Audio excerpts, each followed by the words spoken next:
महाभारत युद्ध का 16वां दिन समाप्त हो चुका था। रणभूमि में कर्ण का पराक्रम अपने चरम पर था, लेकिन अंतिम क्षण में विजय उसकी मुट्ठी से फिसल गई। दुर्योधन क्रोध में तमतमा उठा। उसने कर्ण को ललकारते हुए कहा, मित्र, जब जीत तुम्हारे हाथ में थी तब तुमने उसे छोड़ क्यों दिया? मैं इस युद्ध को जीतने आया हूँ। मुझे धर्म या अधर्म में कोई मतलब नहीं है, केवल विजय चाहिए। कर्ण ने शांत स्वर में उत्तर दिया, मित्र, जब मेरा बाण अर्जुन की छाती को भेदने ही वाला था तभी संध्या हो गई थी। धर्म क्षेत्र के नियम के अनुसार संध्या के बाद युद्ध करना निषिद्ध है, इसलिए मैंने वह बाण रोक लिया। परंतु निश्चिंत रहो मित्र, कल का युद्ध इतिहास में अमिट रहेगा। कल राधे फिर रणभूमि में गरजेगा। इतना कहकर कर्ण अपने शिविर में लौट गया। रात का सन्नाटा था, पर कर्ण की आंखों में नींद नहीं थी। उसे फिर से वह श्राप याद आ रहा था जो कभी एक ब्राह्मण ने उसे दिया था। वर्षों पहले अनजाने में कर्ण से एक ब्राह्मण की गाय का बछड़ा मारा गया था। क्रोधित ब्राह्मण ने कहा था, हे दानवीर, तुमने जो अपने रथ पर गर्व करते हो, याद रखो, यदि एक दिन यही रथ तुम्हें बीच रणभूमि में छोड़ देगा, जब तुम्हारा जीवन दांव पर होगा, तब धरती तुम्हें रथ के पहिए को निगल जाएगी। कर्ण उस श्राप को याद कर बेचैन था। तभी एक सैनिक उसके शिविर में आया। उसने सूचना दी, प्रधान सेनापति महारानी गंधारी ने आपको बुलाया है। कर्ण तुरंत गंधारी के शिविर की ओर बढ़ गया।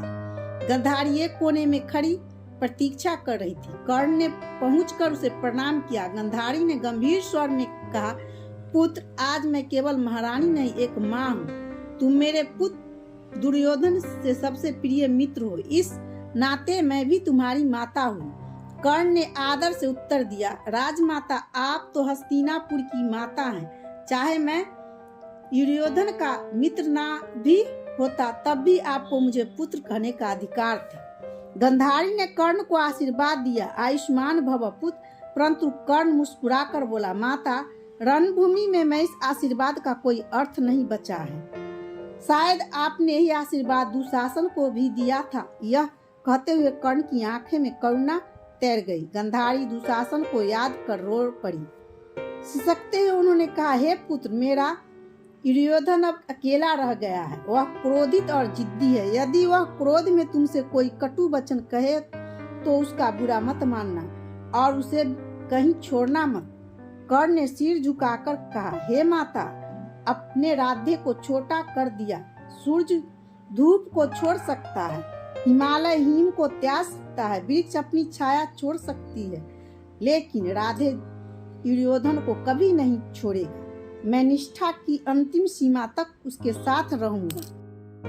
गंधारी कर्ण की निष्ठा देखकर व्याकुल हो उठी। उन्होंने पूछा, पुत्र, तुम वीर गति की बात क्यों कर रहे हो?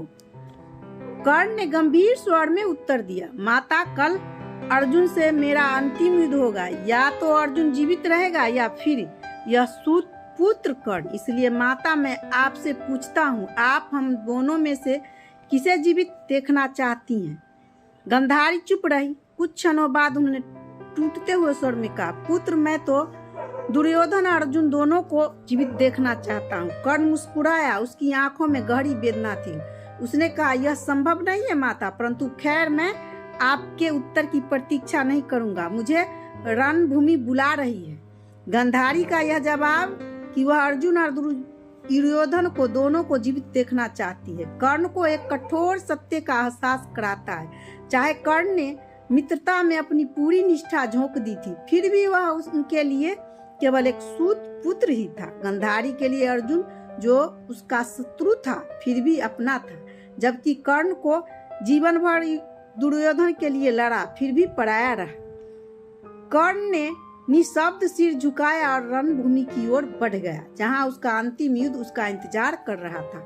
महाभारत की यह कथा हमें एक गहरी सीख देती है, रिश्ते खून से बंधे होते हैं, कर्म से नहीं। चाहे आप कितनी भी निष्ठा दिखा दे, समाज आपकी पहचान जन्म से जोड़ता है, कर्म से नहीं। कर्ण चला गया, सम्मान, मित्रता और उसके अस्तित्व के संघर्ष की अंतिम लड़ाई लड़ने। उसकी पीड़ा, उसकी वीरता और उसकी त्रासदी आज भी मानवता के इतिहास में अमर है।